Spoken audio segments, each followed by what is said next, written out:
chaque soir depuis le début de la semaine, on s'arrête dans un département pour vous expliquer les enjeux du scrutin. Et direction ce soir la Seine-et-Marne, où l'on retrouve tout de suite en direct du Conseil général William Vanqui. William, le département est dirigé par la gauche, mais il pourrait basculer à droite. En effet, Marianne, il faut bien se rappeler que ce département a longtemps fait figure de fief pour la droite.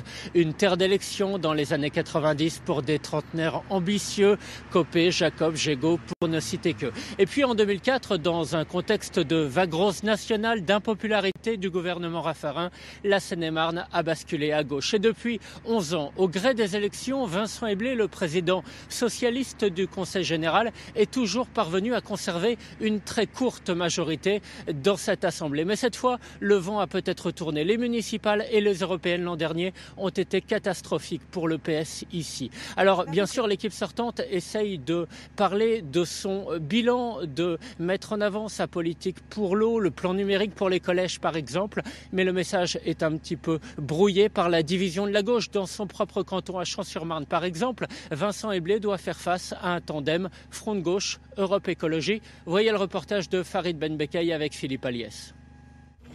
Il n'y a pas si longtemps, il envisageait de quitter les commandes du Conseil général.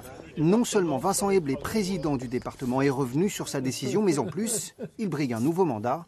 Bonjour, comment allez-vous? Vous allez bien? Dans un contexte de défiance à l'égard du gouvernement. L'enfance en danger, les personnes âgées dépendantes, les personnes handicapées, voilà les questions qui intéressent nos concitoyens. Vous savez, on ne parle pas tant que ça des grandes questions, les grandes lois, la loi Macron, que sais-je. Moi, on ne m'interroge pas là-dessus. On m'interroge sur la vie quotidienne. Champs-sur-Marne, canton de 60 000 habitants, est traditionnellement ancré à gauche. Oui, mais voilà, les habituels partenaires politiques ont décidé de faire bande à part. Communistes et écologistes vont même jusqu'à s'unir pour battre le Parti socialiste. C'est vrai qu'on ne vote pas pour une politique nationale aujourd'hui, mais on vote pour une politique départementale dans un contexte qui fait que la liberté que nous avons eue en 2004 pour impulser une vraie politique progressiste de gauche se retrouve petit à petit complètement annulé.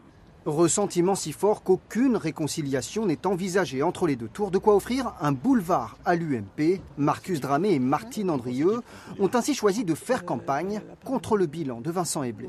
On ne sait pas ce qu'il fait, on ne le voit pas. Il a déménagé à plus de 60 km du canton. Pour y faire quoi? Pour sa petite carrière peut-être?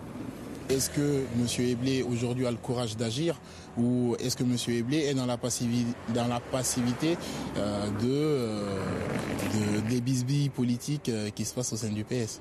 La droite en situation de l'emporter, l'extrême droite en situation de faire une percée, solliciter les candidats FN ont refusé de nous rencontrer. Les électeurs ont ainsi le choix entre 4 binômes à Champs-sur-Marne. William, s'il y a un département où le Front National peut jouer les premiers rôles, c'est bien la Seine-et-Marne. Oui, peut-être pas à Champs-sur-Marne, mais dans des secteurs moins urbains, plus à l'est de la Seine-et-Marne, le Front National a des chances réelles de remporter certains cantons. L'an dernier, aux européennes, le FN est arrivé en tête ici avec près de 28% des voix. C'est pourtant bien l'UMP qui s'attend et se prépare à diriger le département dans quelques semaines. Mais la droite n'a pas réglé la question du leadership. Un favori tout de même pour prendre la tête du futur conseil départemental. Jean-Jacques Barbeau, 62 ans, président de l'Union des maires de Seine-et-Marne, un outsider sérieux, Arnaud de Belenet, 39 ans, lui préside l'agglomération du Val d'Europe près de Disney. Entre les deux, il y aura peut-être une sorte de troisième tour en coulisses au lendemain du scrutin. Merci William pour cet éclairage sur les enjeux des élections départementales en Seine-et-Marne. Également dans l'actualité, cette bonne nouvelle pour ceux qui cherchent à